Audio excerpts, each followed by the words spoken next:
Dear students, ਰਾਜੇ ਆਪਣਾ chapter ਚੱਲ ਰਿਹਾ ਸੀ ਗੁਰੂ ਨਾਨਕ ਦੇਵ ਜੀ ਐਂਡ ਹਿਸ ਕੰਟੈਂਪਰੇਰੀ ਸੁਸਾਇਟੀ। ਤਾਂ ਉਸ ਦੇ ਵਿੱਚ ਆਪਾਂ ਸੋਸ਼ਲ ਰਿਲੀਜੀਅਸ ਕੰਡੀਸ਼ਨ ਦੇ ਬਾਰੇ ਅੱਜ ਡਿਸਕਸ ਕਰਾਂਗੇ। ਸਭ ਤੋਂ ਪਹਿਲਾਂ ਤਾਂ ਆਪਾਂ ਨੂੰ ਪਤਾ ਹੈ ਕਿ ਉਸ ਟਾਈਮ 'ਤੇ ਜੋ ਲੋਧੀ ਵੰਸ਼ ਦਾ ਰਾਜ ਸੀਗਾ, ਠੀਕ ਹੈ, ਲੋਧੀ ਡਾਇਨੈਸਟੀ ਦਾ, ਤਾਂ ਉਹਨਾਂ ਦਾ ਜੋ ਲਾਸਟ ਰੂਲਰ ਸੀ ਉਹ ਸੀ Ibrahim Lodi, was the last ruler of the Lodi dynasty. ਉਸ ਤੋਂ ਬਾਅਦ ਇਹਨਾਂ ਦੇ ਵਿੱਚ ਕਾਫੀ ਜ਼ਿਆਦਾ ਉਦੋਂ ਹਾਲਾਤ ਹੈ ਜਿਹੜੇ ਪੋਲੀਟੀਕਲ ਕੰਡੀਸ਼ਨ ਹੈ ਜਿਹੜੀ ਉਹ ਹੌਚ ਪੌਚ ਹੋਈ ਪਈ ਸੀ। ਤਾਂ ਜੋ ਦੌਲਤ ਖਾਂ ਲੋਧੀ ਸੀ ਉਸਨੇ ਬਾਬਰ ਨੂੰ ਇਨਵਾਈਟ ਕੀਤਾ ਸੀ ਤੂੰ ਵੀ ਪੰਜਾਬ 'ਤੇ ਅਟੈਕ ਕਰ।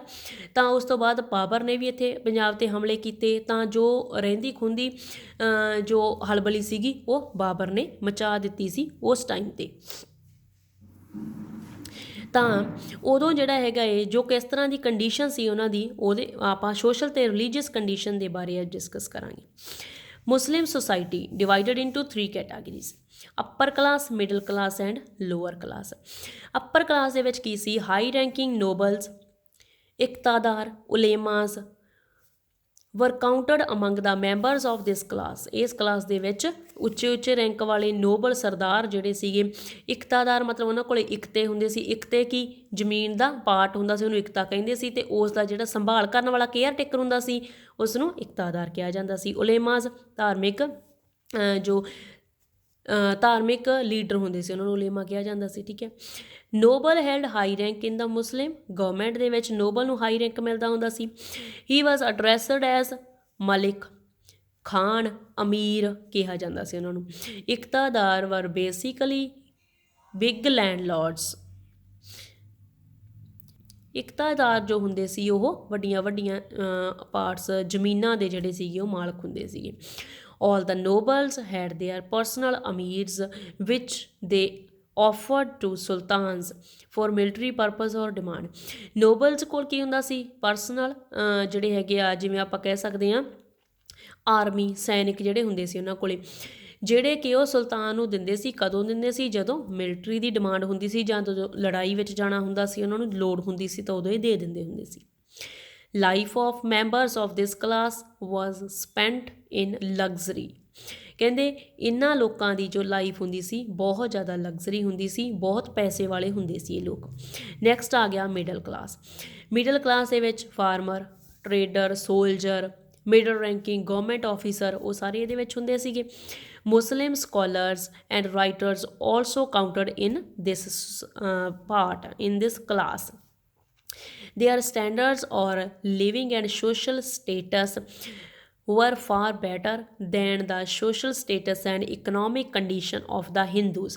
ਹਿੰਦੂਆਂ ਦੇ ਨਾਲੋਂ ਫਿਰ ਵੀ ਇਹਨਾਂ ਦੀ ਕੰਡੀਸ਼ਨ ਬਹੁਤ ਹੱਦ ਤੱਕ ਚੰਗੀ ਹੁੰਦੀ ਸੀ।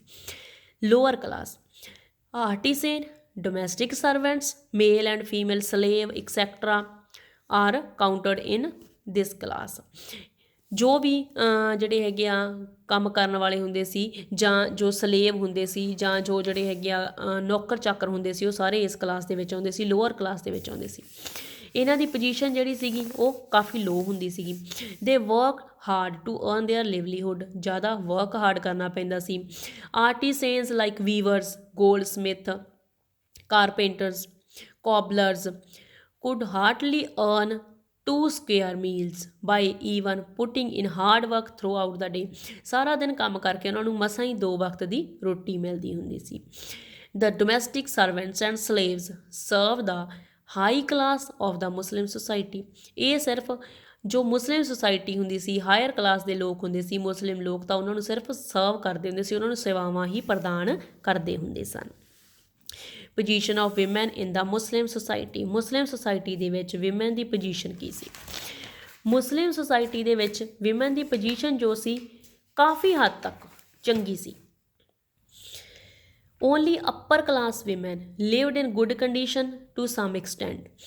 However, women of other strata lived in miserable condition। ਦੂਸਰੀਆਂ ਸਟਰਾਟਾ ਦੀ ਜੋ ਦੂਸਰੀਆਂ ਕਲਾਸਿਸ ਕੈਟਾਗਰੀ ਦੀਆਂ ਵੂਮਨ ਹੁੰਦੀਆਂ ਸੀ ਉਹ ਤਾਂ ਬਹੁਤ ਹੀ ਜ਼ਿਆਦਾ ਦੁਖਦਾਇਕ ਕੰਡੀਸ਼ਨ ਦੇ ਵਿੱਚ ਰਹਿੰਦੀਆਂ ਹੁੰਦੀਆਂ ਸੀਗੀਆਂ। Women were confined to the 4 walls। Of the house, ਘਰ ਦੀ ਚਾਰ ਦੀਵਾਰੀ ਵਿੱਚ ਉਹਨਾਂ ਨੂੰ ਰਹਿਣਾ ਪੈਂਦਾ ਸੀਗਾ। Had to wear a burqa, ਹਮੇਸ਼ਾ ਬੁਰਕਾ ਪਾ ਕੇ ਰੱਖਣਾ ਪੈਂਦਾ ਸੀਗਾ। They did not have a right to education, education ਦਾ ਉਹਨਾਂ ਨੂੰ ਕੋਈ ਅਧਿਕਾਰ ਨਹੀਂ ਸੀਗਾ, ਉਹ ਪੜ੍ਹ ਨਹੀਂ ਸਕਦੀਆਂ ਸਨ। Their opinion was not considered important any kind of decision making process, ਉਹਨਾਂ ਦੀ ਜੋ ਓਪੀਨੀਅਨ ਸੀ, ਜੋ ਉਹਨਾਂ ਦੇ ਵਿਚਾਰ ਹੁੰਦੇ ਸੀ ਘਰ ਦੇ ਵਿੱਚ, ਉਹਨਾਂ ਨੂੰ ਕੋਈ ਮਾਇਨੇ ਨਹੀਂ ਦਿੱਤੇ ਜਾਂਦੇ ਹੁੰਦੇ ਸੀ। The custom of polygamy was prevalent among the rich people, rich ਲੋਕਾਂ ਦੇ ਵਿੱਚ ਪੋਲੀਗੈਨੀ ਦਾ ਜੋ ਕਸਟਮ ਸੀ ਉਹ ਜ਼ਿਆਦਾ ਚੱਲਦਾ ਸੀ, ਮਤਲਬ ਕਿ ਇੱਕ ਆਦਮੀ ਨੇ ਬਹੁਤ ਸਾਰੀਆਂ ਔਰਤਾਂ ਦੇ ਨਾਲ ਵਿਆਹ ਕਰਾ ਲੈਣਾ, ਇਸ ਤਰ੍ਹਾਂ ਦੇ ਕਸਟਮ ਉਦੋਂ ਚੱਲਦੇ ਹੁੰਦੇ ਸੀਗੇ। ਵਿਮੈਨ ਵਰ ਆਲਸੋ ਪਰਚੇਜ਼ਡ ਐਂਡ ਸੋਲਡ, ਵਿਮੈਨ ਨੂੰ ਵੇਚਿਆ ਵੀ ਜਾਂਦਾ ਸੀ ਅਤੇ ਖਰੀਦਿਆ ਵੀ ਜਾਂਦਾ ਹੁੰਦਾ ਸੀ। ਸੋ ਇਹਨਾਂ ਦੀ ਕੰਡੀਸ਼ਨ ਵੀ ਜ਼ਿਆਦਾ ਬੈਟਰ ਨਹੀਂ ਸੀਗੀ। ਅੱਗੇ ਗੱਲ ਕਰਦੇ ਹਾਂ ਕੰਡੀਸ਼ਨ ਆਫ ਹਿੰਦੂਜ਼, ਹਿੰਦੂਆਂ ਦੀ ਕੰਡੀਸ਼ਨ ਕੀ ਸੀ ਉਸ ਟਾਈਮ 'ਤੇ। The condition of Hindu society in the 16th century Punjab was very miserable. Every Hindu was treated with suspicion. ਹਰੇਕ ਹਿੰਦੂ ਨੂੰ ਸ਼ੱਕ ਦੀ ਨਿਗਾਹ ਦੇ ਨਾਲ ਹੀ ਦੇਖਿਆ ਜਾਂਦਾ ਹੁੰਦਾ ਸੀਗਾ। They were not appointed on the high jobs in the government. The jizya and the toll tax were forcefully collected from them. ਹੁਣ ਜਜੀਆ ਤੇ ਟੂਲ ਟੈਕਸ ਸਾਰੇ ਕਾਰ ਉਹਨਾਂ ਤੋਂ ਫੋਰਸਫੁਲੀ ਲਏ ਜਾਂਦੇ ਹੁੰਦੇ ਸੀ। ਜਜੀਆ ਕੀ ਸੀਗਾ? ਜਜੀਆ was a type of tax which Mughal rulers collect from the non Muslim population. ਜਜੀਆ ਇਸ ਤਰ੍ਹਾਂ ਦਾ ਟੈਕਸ ਸੀਗਾ ਜਿਹੜਾ ਕਿ ਮੁਸਲਿਮ ਰੂਲਰ ਇਕੱਠਾ ਕਰਦੇ ਸੀ, ਕਿਹਦੇ ਤੋਂ? ਨਾਨ ਮੁਸਲਿਮ ਪੋਪੂਲੇਸ਼ਨ ਤੋਂ, ਹਿੰਦੂਆਂ ਤੋਂ, ਠੀਕ ਹੈ। It lieu of it ruler took the responsibility of their protection, ਅਤੇ ਇਸ ਕਰ ਦੇ ਬਦਲੇ ਦੇ ਵਿੱਚ, ਰਿਟਰਨ ਦੇ ਵਿੱਚ ਜੋ ਮੁਸਲਿਮ ਰੂਲਰ ਹੁੰਦੇ ਸੀ ਉਹ ਹਿੰਦੂਆਂ ਦੀ ਜਾਂ ਹੋਰ ਲੋਕਾਂ ਦੀ ਜਿਹੜੀ ਸੀ ਪ੍ਰੋਟੈਕਸ਼ਨ ਕਰਦੇ ਹੁੰਦੇ ਸੀ, ਨਾਨ ਮੁਸਲਿਮ ਦੀ ਪ੍ਰੋਟੈਕਸ਼ਨ ਕਰਦੇ ਹੁੰਦੇ ਸੀ। ਜਾਂ ਕੋਈ ਪਲੀਗ੍ਰਿਮੇਜ ਟੈਕਸ ਹੁੰਦਾ ਸੀ, ਧਾਰਮਿਕ ਕਰ ਹੁੰਦਾ ਸੀ, ਤਾਂ ਉਹ ਵੀ ਨਾਨ ਮੁਸਲਿਮ ਲੋਕਾਂ ਤੋਂ ਲਿਆ ਜਾਂਦਾ ਸੀਗਾ। They gave this tax for visiting their pilgrimage places, ਕਹਿੰਦੇ ਨਾਨ ਮੁਸਲਿਮ ਪੀਪਲ ਇਹ ਟੈਕਸ ਤਾਂ ਦਿੰਦੇ ਸੀ ਤਾਂ ਜੋ ਉਹ ਬਿਨਾਂ ਕਿਸੇ ਰੁਕਾਵਟ ਦੇ ਆਪਣੇ ਧਾਰਮਿਕ ਸਥਾਨਾਂ 'ਤੇ ਯਾਤਰਾ ਕਰ ਸਕਣ। ਤਾਂ ਇਹ ਸਾਰੇ ਟੈਕਸ ਜਿਹੜੇ ਸੀ ਫੋਰਸਫੁਲੀ ਇਹਨਾਂ ਤੋਂ, ਹਿੰਦੂਆਂ ਤੋਂ ਲਏ ਜਾਂਦੇ ਹੁੰਦੇ ਸੀ। ਉਹਨਾਂ 'ਤੇ ਬਹੁਤ ਸਾਰੀਆਂ ਰੈਸਟ੍ਰਿਕਸ਼ਨਸ ਲੱਗੀਆਂ ਹੁੰਦੀਆਂ ਸੀਗੀਆਂ। ਕਿਹੜੀਆਂ ਰੈਸਟ੍ਰਿਕਸ਼ਨਸ ਹੁੰਦੀਆਂ ਸੀ? ਜਿਸ ਤਰ੍ਹਾਂ ਦੇ ਨਾਲ ਹਿੰਦੂ ਕਸਟਮਸ ਆ ਜਿਹੜੇ, ਉਹਨਾਂ ਨੂੰ ਜਾਂ ਕੋਈ ਟਰਡੀਸ਼ਨ ਆ ਉਹਨਾਂ ਨੂੰ ਇਹ ਫੋਲੋ ਨਹੀਂ ਕਰ ਸਕਦੇ ਸਨ। ਫੈਸਟੀਵਲਸ, ਡਰੈਸਸ, ਇਹ ਸਾਰੀਆਂ ਚੀਜ਼ਾਂ ਉਹਨਾਂ ਨੂੰ ਮਨਾਹੀ ਸੀ, ਆਪਦੇ ਹਿਸਾਬ ਨਾਲ ਉਹ ਆਪਣੀ ਜ਼ਿੰਦਗੀ ਨਹੀਂ ਜਿਉਂ ਸਕਦੇ ਸਨ। ਦੇ ਵਰ ਸਬਜੈਕਟਡ ਟੂ ਟੋਰਚਰ ਐਂਡ ਹਿਊਮੀਲੇਸ਼ਨ, ਅਤੇ ਇਹਨਾਂ ਨੂੰ ਜਿਹੜਾ ਹੈਗਾ ਹਮੇਸ਼ਾ ਟੋਰਚਰ ਕੀਤਾ ਜਾਂਦਾ ਹੁੰਦਾ ਸੀਗਾ, ਅਤੇ ਹਮੇਸ਼ਾ ਹੀ ਇਹਨਾਂ ਨੂੰ ਜੋ ਇਸਲਾਮ ਧਰਮ ਨੂੰ ਗ੍ਰਹਿਣ ਕਰਨ ਦੇ ਵਾਸਤੇ ਮਜਬੂਰ ਕੀਤਾ ਜਾਂਦਾ ਸੀ। ਸਟੇਟਸ ਆਫ ਵਿਮੈਨ, ਵਿਮੈਨ ਦਾ status, condition of women in the Punjab was pitiable in the beginning of the 16th century ਦੇ ਵਿੱਚ ਬਹੁਤ ਜ਼ਿਆਦਾ ਪਿਟੀਏਬਲ ਇਹਨਾਂ ਦੀ ਕੰਡੀਸ਼ਨ ਸੀਗੀ। They were treated as feeble, hopeless, weak, inferior to man, ਆਦਮੀਆਂ ਦੇ ਮੁਕਾਬਲੇ ਉਹਨਾਂ ਨੂੰ ਬਹੁਤ ਹੀ ਜ਼ਿਆਦਾ ਜੋ ਗਿਲਟੀ ਫੀਲ ਕਰਵਾਇਆ ਜਾਂਦਾ ਸੀ। They were treated as slave in their own home, ਆਪਣੇ ਹਾਊਸ ਦੇ ਵਿੱਚ ਹੀ ਉਹਨਾਂ ਨੂੰ ਸਲੇਵ ਦੀ ਤਰ੍ਹਾਂ ਟਰੀਟ ਕੀਤਾ ਜਾਂਦਾ ਸੀ। They were cursed to live in subordinate to man, ਕਹਿੰਦੇ ਸੀ ਕਿ ਹਮੇਸ਼ਾ ਹੀ ਤੂੰ ਇੱਕ ਆਦਮੀ ਦੀ ਜੋ ਅਧੀਨਗੀ ਦੇ ਵਿੱਚ ਹੀ ਜੀਵਨ ਜਿਉਣਾ ਹੈ। Birth of the girl was considered as an ill Oman and she was killed at the time of birth, ਕਹਿੰਦੇ ਉਹਦੇ ਬਰਥ ਨੂੰ ਅਪਸ਼ਗਨ ਮੰਨਿਆ ਜਾਂਦਾ ਸੀ ਅਤੇ ਕਈ ਵਾਰ ਤਾਂ ਉਸ ਨੂੰ ਬਰਥ ਦੇ ਟਾਈਮ 'ਤੇ ਹੀ ਮਾਰ ਦਿੱਤਾ ਜਾਂਦਾ ਸੀ। ਈਵਲਸ, ਉਸ ਟਾਈਮ 'ਤੇ ਬਹੁਤ ਸਾਰੀਆਂ ਬੁਰਾਈਆਂ ਸੀਗੀਆਂ ਸਮਾਜ ਦੇ ਵਿੱਚ, ਜਿਸ ਦੇ ਨਾਲ ਵਿਮੈਨ ਦੀ ਓਵਰਆਲ ਗਰੋਥ ਆ ਜਿਹੜੀ ਉਹ ਰੁਕ ਚੁੱਕੀ ਸੀ। ਸਭ ਤੋਂ ਪਹਿਲਾਂ ਪਰਦਾ ਸਿਸਟਮ, ਉਹਨਾਂ ਨੂੰ ਪਰਦੇ ਸਿਸਟਮ ਦੇ ਵਿੱਚੋਂ ਹੀ ਬਾਹਰ ਨਹੀਂ ਨਿਕਲ ਦਿੱਤਾ ਜਾਂਦਾ ਸੀਗਾ।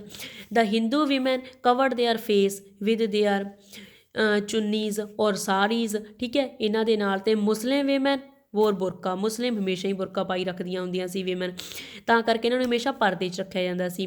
ਪੋਲੀਗੈਮੀ ਹੋ ਗਿਆ, polygamy popular among the Muslim, the empire and high ranking officers kept many women for their amusement and fun, ਆਪਦੇ ਅਮਿਊਜ਼ਮੈਂਟ ਦੇ ਵਾਸਤੇ, ਫਨ ਦੇ ਵਾਸਤੇ, ਇੰਟਰਟੇਨਮੈਂਟ ਦੇ ਵਾਸਤੇ ਜ਼ਿਆਦਾ ਤੋਂ ਜ਼ਿਆਦਾ ਵਿਮੈਨ ਨੂੰ ਉਹ ਆਪਣੇ ਘਰ ਵਿੱਚ ਰੱਖਦੇ ਸਨ। ਫੀਮੇਲ ਐਜੂਕੇਸ਼ਨ ਵਾਜ਼ ਟੋਟਲੀ ਨਿਗਲੈਕਟਡ, ਪੂਰੀ ਤਰ੍ਹਾਂ ਨਾਲ ਐਜੂਕੇਸ਼ਨ ਬੰਦ ਸੀ, ਉਹ ਕਿਸੇ ਨੂੰ ਕੋਈ ਵੀ ਪੜ੍ਹਾ ਲਿਖਾ ਨਹੀਂ ਸਕਦਾ ਸੀ, ਕਿਸੇ ਵੀ ਵਿਮੈਨ ਨੂੰ। Only the women of royal family receive some education, ਜੋ ਹਾਇਰ ਕਲਾਸ ਦੀਆਂ ਵਿਮੈਨ ਹੁੰਦੀਆਂ ਸੀ ਉਹੀ ਐਜੂਕੇਸ਼ਨ ਰਿਸੀਵ ਕਰ ਸਕਦੀਆਂ ਸੀ। ਅੱਗੇ ਆ ਗਿਆ ਰਿਲੀਜੀਅਸ ਕੰਡੀਸ਼ਨ। ਰਿਲੀਜੀਅਸ ਕੰਡੀਸ਼ਨ ਦੇ ਵਿੱਚ 3 ਮੁੱਖ ਸੈਕਟ ਸੀਗੇ ਇਹਨਾਂ ਦੇ, 3 ਮੱਤ ਸੀ, ਵੈਸ਼ਨਵ, ਸੈਕਟ ਸ਼ੈਵ ਸੈਕਟ ਤੇ ਸ਼ਕਤੀ ਸੈਕਟ। ਜੋ ਵੀ ਵੈਸ਼ਨਵ ਵਾਲੇ ਹੁੰਦੇ ਸੀ ਉਹ ਲਾਰਡ ਵਿਸ਼ਨੂੰ ਦੀ ਪੂਜਾ ਕਰਦੇ ਹੁੰਦੇ ਸੀ ਤੇ ਉਹਨਾਂ ਦੇ ਜੋ ਇਨਕਾਰਨੇਸ਼ਨ ਅਵਤਾਰ ਸੀ ਲਾਰਡ ਰਾਮਾ ਲਾਰਡ ਕ੍ਰਿਸ਼ਨਾ ਇਹਦੇ ਵਿੱਚ ਬਲੀਵ ਕਰਦੇ ਸੀ। ਕੰਪਲੀਟਲੀ ਵੈਜੀਟੇਰੀਅਨ ਹੁੰਦੇ ਸੀ।